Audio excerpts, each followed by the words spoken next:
would like to introduce to share a collaboration he's written with me, Mr. Harry Mann.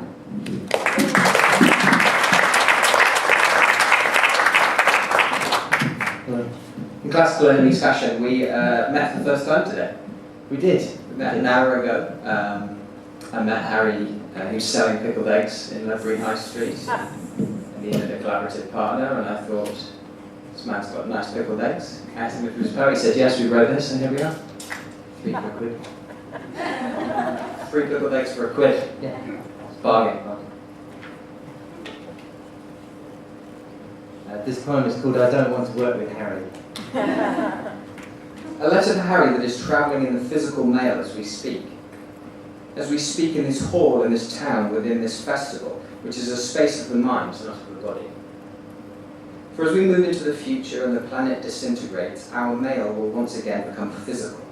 Not a sliced tree, but paper imitation, as our bodies become ether and not flesh born in bags, working our way out of simulation. A letter to Stephen is opening because it is upside down. And Ledbury, the original name of Ledbury, is where the authorship is defibrillated as this holographic universe and the markup declaration open elements are gone. But otherwise, the words of the curator running on an intercosmic scale set of servers. Is this us now, or us then, or a version, or are we some kind of lifelike loop?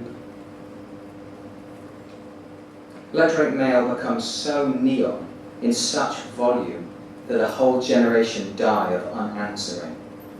Their children start writing to each other on crisp packets, start teaching animals to write, but not to speak.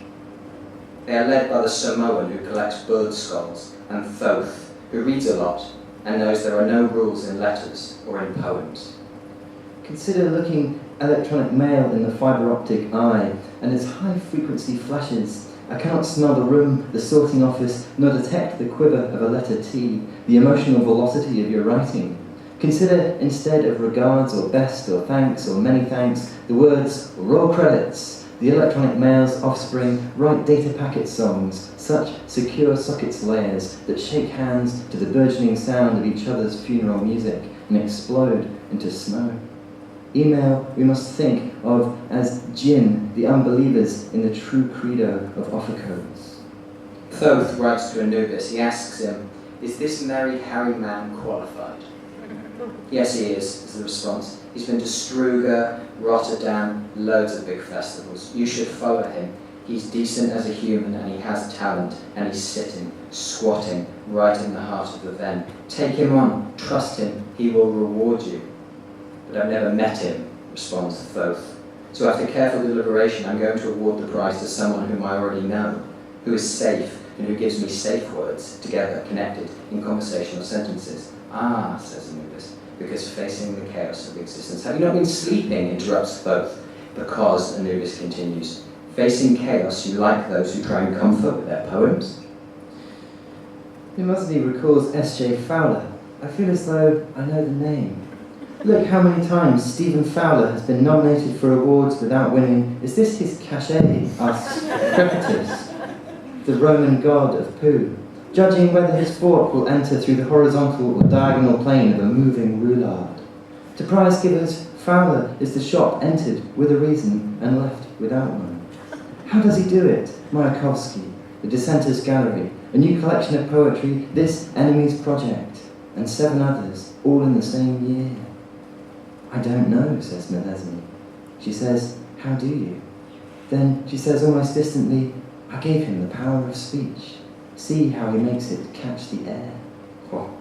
Guerrillas keep evolving. They win the war with us, and that's not necessarily a bad thing. They look back at electronic mails that talk about the saving of the planet and have a good guerrilla chuckle. Planet, they say. Save the people, more like. Save the people. What an assumption, they say, to assume it's good for people to be saved. In the scraps, they also find an attached JPEG. It shows Harry Mann and Anubis winning a prize for alternative poetry. Harry looks quite happy, if a little bit tired, and Anubis's expression is hard to read. The prize comes with money, but the reviews say they find his poetry difficult. Fortuna invites a vanguardist for tea at the captain's table. Get used to obscurity, she says. It is your blanket, your sentence, your statement. Readers are for the blind of mind. And she opens a drawer. Inside, an Alka-Seltzer and the quick white flash of a revolver that is just the reflection of the dangling light crossing the room temperature muzzle. Between the legs of the S.J. Fowler underwater monument in the year 3194, a guide explains the patron saint of bears, or a bear man, the exact circumstances that have become lost to us.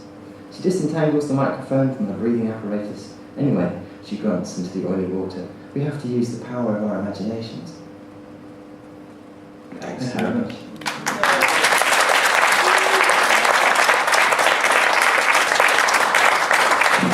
Reading next will be Myra Connell and Gregory Ledbetter.